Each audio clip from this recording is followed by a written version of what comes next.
Showtime's Billions overall is a disappointment, and you can skip it. It concludes in a final season that gets worse with each episode. It's filled with unforgivable story and writing cliches, and concludes in a series final that is only slightly better than the best episode of a Marvel show. Showtime has a history for producing shows that decline in quality, but start with strong elements. I'm talking about Dexter, Homeland, Californication, and even as far back as Deadwood. The studio seems to do well at picking shows with an interesting premise and characters different to anything else on TV at the time.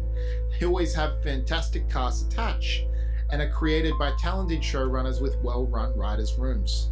Where they consistently fall down is in quantity, by encouraging or allowing shows to run for far too long. The result is writers running out of good ideas or rehashing concepts over and over again, normally concluding in a forced final season where characters stopped acting like themselves and loose ends are tied up fast or not at all. All of the shows, if they had ended within 4 seasons, I think would have left audiences wanting more, not wishing it to be over, with viewers only continuing to watch out of nostalgia for an earlier season or because they've watched too much to give up now. To the credit of the stars of these shows, as the seasons go on and the story quality diminishes, they tend to still provide the audience with a good performance, despite the terrible storylines and poor dialogue they now have to deal with. Showtime casts generally have earned their place on these shows, and they are professional actors, unlike other networks.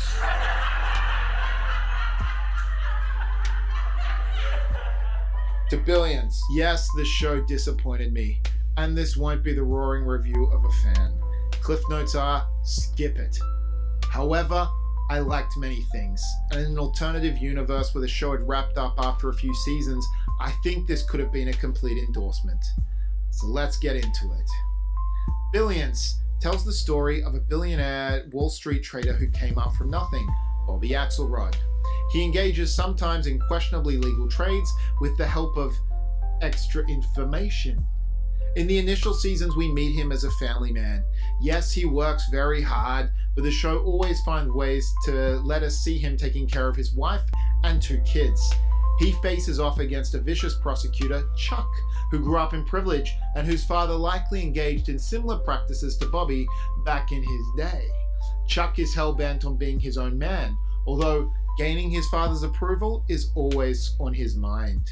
He is trying to build a political career with his eyes on the governor's mansion.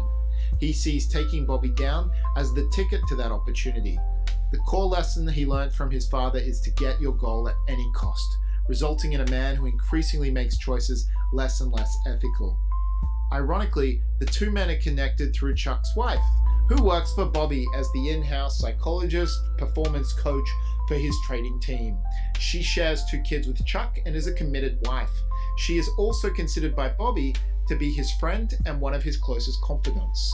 Both families share similarities, and the central characters are far more alike than different. However, neither of them are happy to admit that. It is from here does the drama unfold. Bobby and Chuck take turns in being the show's primary protagonist and antagonist, with them both doing things at times that would make you cheer for the other. However, by the final season, it is Chuck who we are told most in need of a redemption arc, which came out of nowhere to me. As both characters demonstrate to us, they can be horrible people and do things to advance their personal goals at great cost to the people closest to them and the broader public. The show had an amazing central cast, and the casting team did a great job with the guest roles and smaller parts throughout the show as well. It would have been a fun set to work on, with the actors and performances suggesting they worked well together and enjoyed most of their scenes. Our big names in the show were Damian Lewis from Band of Brothers. He's British, if you didn't know. He plays the billionaire trading genius Bobby Axelrod, and he faces off against the always entertaining Paul Giamatti, who is Chuck Rhoades.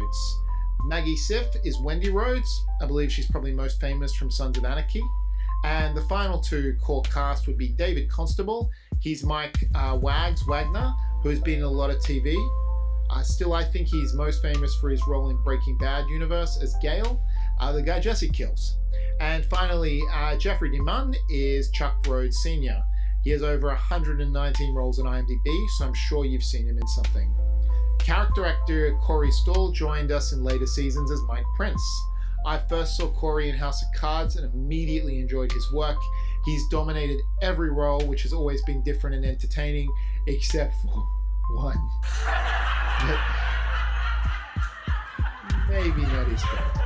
Hollywood legends John Malkovich and Clancy Brown had recurring roles across the show, with each being an early season's primary villain.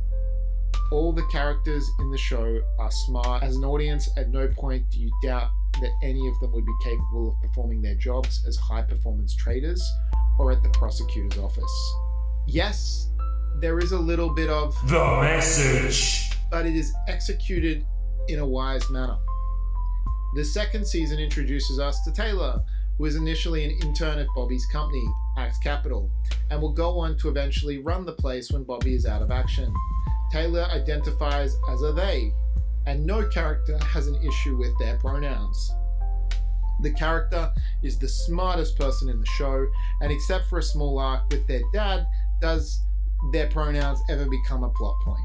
The main purpose of this character in the story was to give Bobby a prodigy, show the audience how intelligent he is, and eventually give him a nemesis.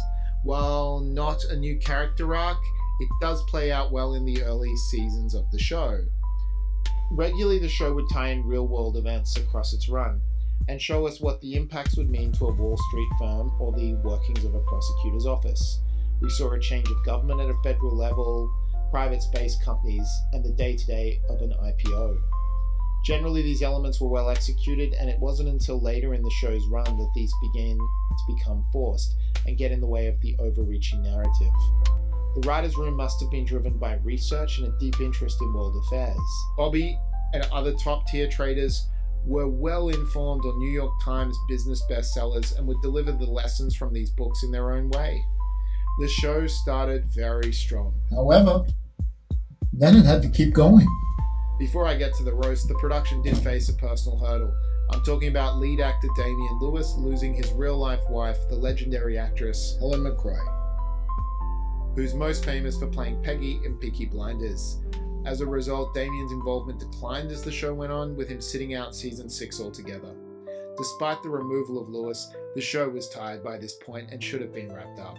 What follows were forced narratives that tried to get every character that had not yet worked together in a situation where they could.